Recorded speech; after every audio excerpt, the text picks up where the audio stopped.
everybody, welcome to my channel Rereads. I'm Rhiannon and today it is day 4 of VEDA and I thought I would come with you and have a little bit of a tea and chat, and I want to talk to you about Asperger's and anger.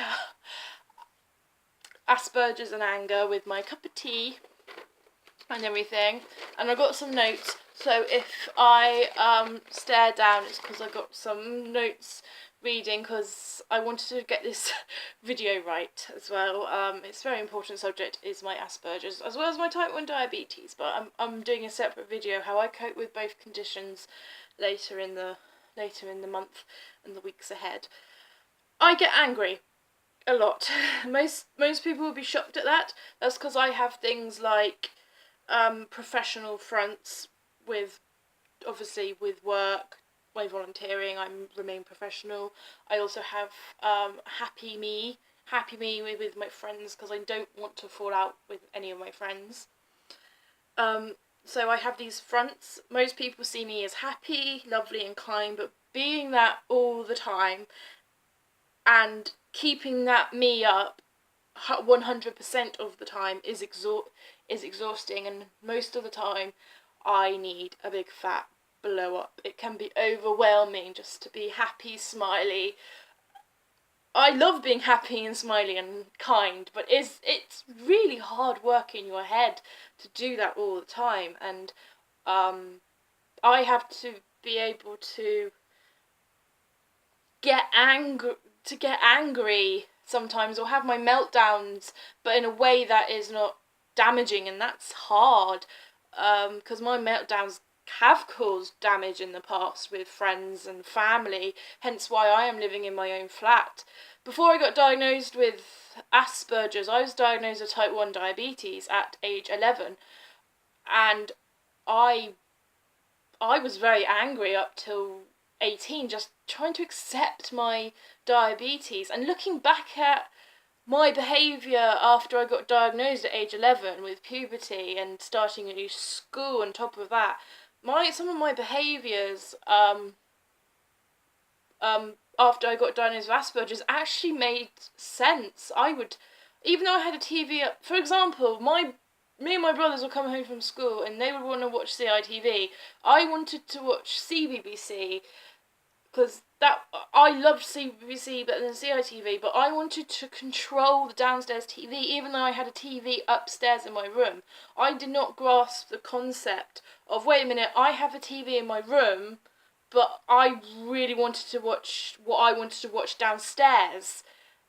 And I couldn't really grasp that concept, so me and my brothers fought a lot, and I fought a lot because I wanted in my head to be able to watch it downstairs, even though I had a TV upstairs, and I could. For normal people, they would very happily go upstairs away from their brothers and watch, or sisters, and watch CITV. So some of my behaviours made sense, and for some of my anger and made sense after I got diagnosed, before I didn't get diagnosed. My anger can be volatile, and my outbursts are not very nice. I'm not physical. I don't have physical outbursts. I have abusive words come out of my mouth, outbursts. And they're not very nice. And it's normally directed at my family. At my family. In the past, I have directed it at my close friends, and I have learnt from that, and I have paid the price for that. But yes, it's normally at my mum and my brothers, and I try not to, but sometimes when I get frustrated, I do direct it at my boyfriend, and I do regret that straight away. It's not something I can. Sometimes I can control, but sometimes it just comes out in frustration. It depends what happens during my day.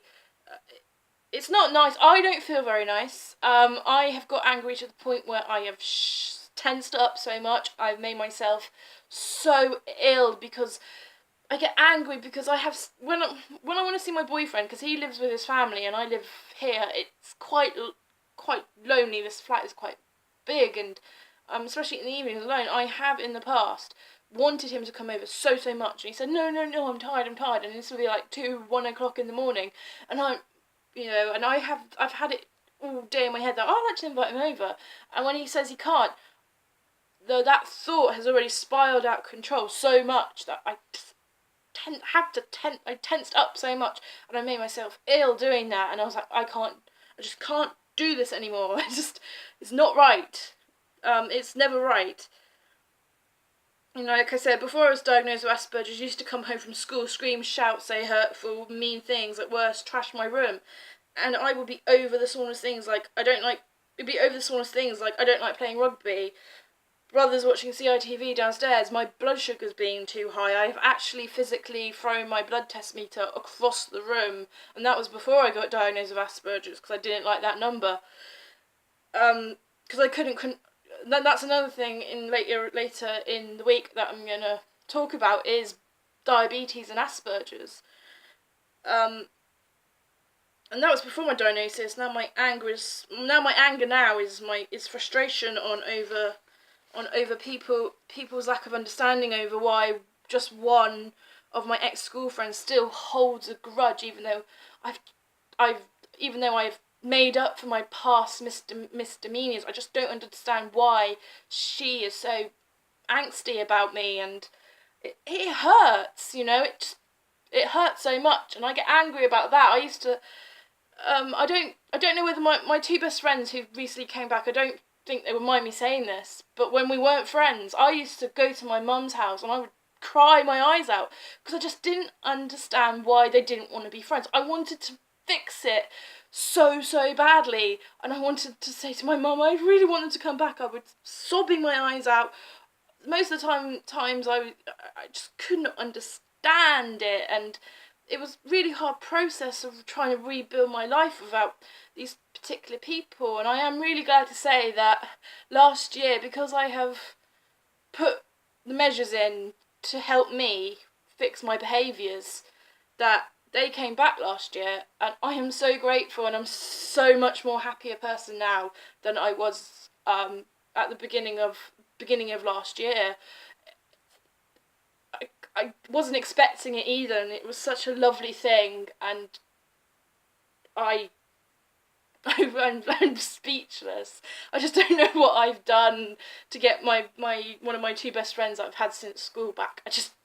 I rack my brain, but it was things like that. The lack of understanding with Asperger's from people, it just frustrates me. And also the job system at the moment for people with disabilities is frustrating as well. But the most important thing I learned, though, is controlling and understanding how my behaviour affects others. I am so much better at how my anger and how my meltdowns and how my behaviours do affect others, and I'm much more. Unfortunately, it's normally after the outburst, but normally I am trying, and it is a work in progress. And yes, I will still have meltdowns. Yes, I will still have anger and be angry and let stuff out in frustration, but I am only human. I'm not perfect. No one is perfect, but I am only human. But like I said, I will have the occasional misdemeanor. Now I'm going to go on to the second part of this video now, and it is my tips and hints on how to control the behaviour of your anger and your meltdowns before they hit, or what you can do during your meltdown. But please note, when you watch this, and if you go, that's a good idea, I'm going to try that, you do need to stick with it over a year, month, lifetime. I am famous for doing new things to try and control it, and then it just falls by the wayside, and then I just get angry again, and then so you do need to stick to it, and you do need your support to be able to stick to it. So I have a mental health bullet journal. I have a rant page in my mental health journal that helps. Be aware of your thoughts. If you can write negative down and turn it into a positive, that normally helps. Talk to a support worker. If you have a support worker, talk to them as well. They will help you understand how you are feeling and break it down a bit more, and they will have a conversation with you. That is what they are there for. They are trained for these situations as well. My brother is my support worker. He is amazing. We just sit down, have a cup of tea, go to Costa or anything, we go for a walk, and we talk about how I'm feeling about certain situations and how I can get the most out of the situation in a positive way. Do a social story on your anger, and you can look at it and you can think, wait a minute, I'm doing this at the moment, this needs to stop. Watch a Disney movie. I love Disney. Disney makes me happy. If I'm angry or have a meltdown, I just sit there, cup of tea, Disney movie, and that normally calms me down a bit more. Do some CBT, cognitive behaviour therapy, if you can self-refer. It depends where you live.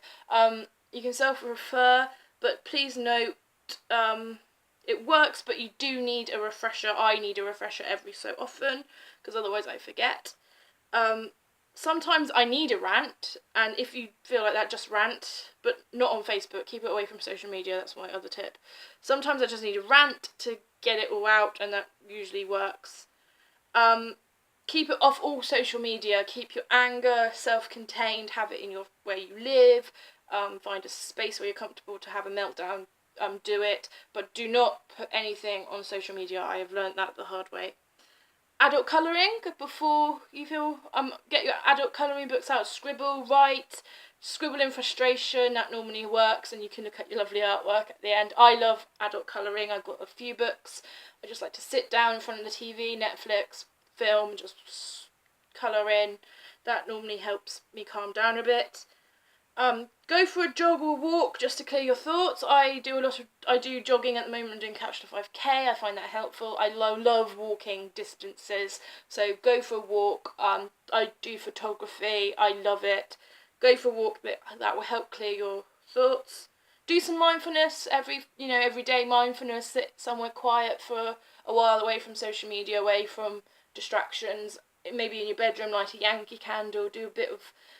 Listen to some calm music. Just do a bit of mindfulness, or go jogging, because that helps with mindfulness as well, because you're on your own, you're listening to someone, or you're listening to calm music while jogging or something, and then just build it up from there. That does help clean your thoughts. There are also courses on mindfulness that you could do. If you do have to get angry, try and release that anger into something positive. I make cards and scrapbooking, so if I ever feel like I want to get angry, I just put my headphones in and I just make a 2-hour card, and then bam, I'm better. I have a cup of tea as well during that. And just a note to friends and family: if your friend who may be on the spectrum, or maybe angry and things like that, or very anxious, note to friends and family: if your friend asks for space, it's not because they're being rude. They generally need space to let their anger or meltdown out, and they will talk in their own time. My friends are fantastic with this. I will tell my friends, by the way, I need space. I need space for a little bit. I don't want to meet up. I don't feel that good. My brain is all over the place. I feel emotionally drained. And they say, okay. And then most of the time it'll be like, I think sometimes in my cases it's been later that afternoon when I've said it that I start talking to them, or it gives me about 3 days maximum, just for me to be a slob, get my emotions checked out, get my brain sorted. And yeah, they're fantastic with them. I love all my friends. They're so understanding. But anger and meltdowns don't define me, and I know that's not who I am. I am not nasty or a bully, just someone who lives with a condition that makes me see the world differently. There are so many positives to me that I'm finally seeing. Just takes time for the fog to clear. Yes. Thank you for watching, and I'll see you in my next video. Bye bye.